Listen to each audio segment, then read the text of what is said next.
the top 5 college football coaches of this century. To be clear, I do not mean of the last 100 years. I mean of this century, going back to the year 2000, i.e., basically the modern era of college football. The BCS game started in 98. So really, since they started naming an official national champion, this is the list of the top 5 coaches of that era. Number 5. Number 5 is Bob Stoops.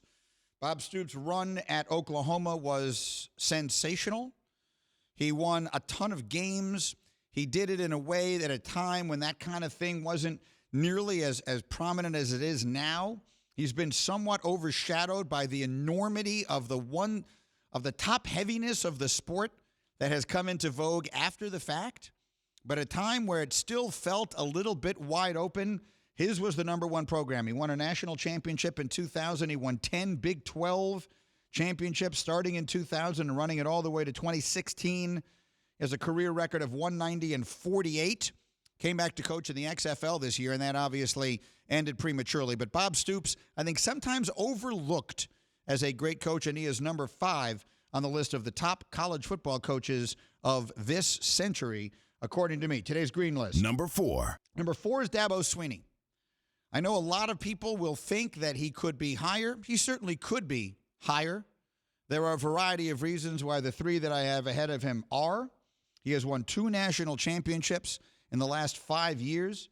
He's won 7 ACC championships over the course of time, starting in 2011 and then every year going back to 2015. He has built a dominant program. There's no question. He has built a program that dominates the sport. The sport has become top-heavy because of him and 2 other coaches. The other 2 are still to come on this list. I probably don't need to tell you who they are. But Sweeney, I think just the only reason I have him below some of these others is that he just hasn't done it as long. And I also think there is something to be said for dominating in the SEC or the Big Ten rather than the ACC. That's not meant to be the knock that some will interpret it as. Sweeney's done a brilliant job. His recruiting is obviously extraordinary. He's brought in not 1 but 2 outstanding quarterbacks. Deshaun, who's a top 5 quarterback in the NFL today, and Trevor Lawrence, who will be the number 1 pick in the draft. He's done a brilliant job. Dabo Swinney is number 4 on today's Green List. Number 3. Number 3 is Pete Carroll. And I think, we live in a world where things move so fast that I think people have forgotten just how dominant Pete Carroll and USC were. When he went back to the NFL to coach Seattle, I was stunned.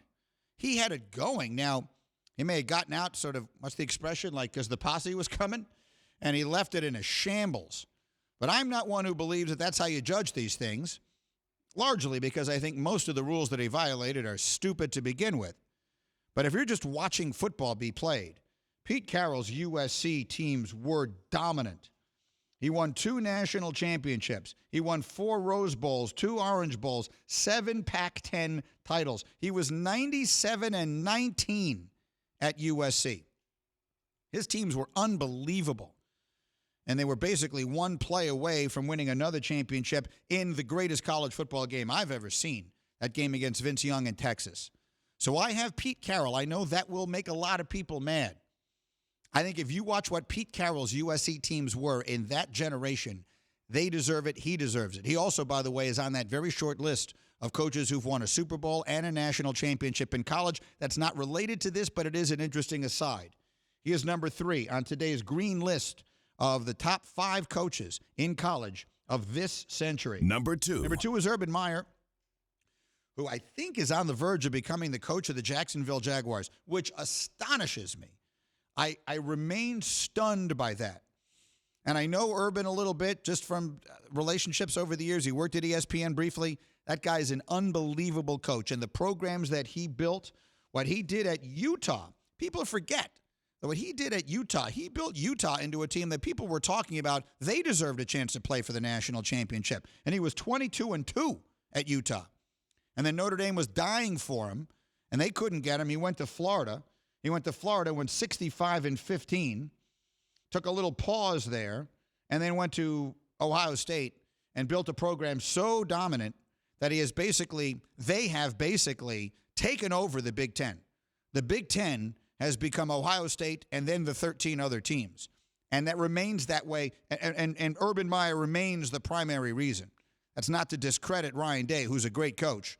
And I think some NFL team like the Jets should just pack up a truck with money and drive it to Columbus and beg him to come coach their team. But Urban gets the credit.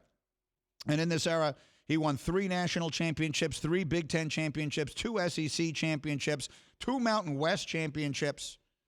He's an unbelievable coach, an unbelievable recruiter. The list of great players goes on. And in a big spot, he's about as good as it gets. The championship he won at Ohio State is the stuff of legend, The title in 2014, where he started his third-string quarterback in Cardell Jones and somehow managed to beat Wisconsin 100-0 to get into the college football playoff, and then beat Alabama and beat an Oregon team that looked like a dynasty at that time. Urban Meyer, right at the top of the list. He is number 2 on today's green list of the top college coaches of this century. Number 1. But it's obvious who number 1 is, and that's Nick Saban, who tonight could win his 7th championship at Alabama, or his 7th championship overall and his 6th at Alabama. And it would separate him, I think, from history. Nick Saban is in that rare air where he is now competing with ghosts. He's like LeBron and Tiger.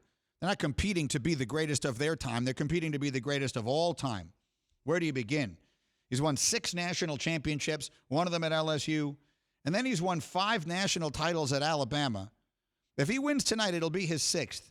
Bear Bryant won 6 national championships at Alabama over a quarter of a century. Nick Saban would win his 6th national championship at Alabama since 2009.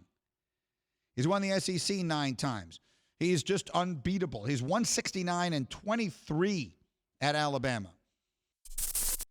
Thank you for watching ESPN on YouTube. For live streaming sports and premium content, subscribe to ESPN+.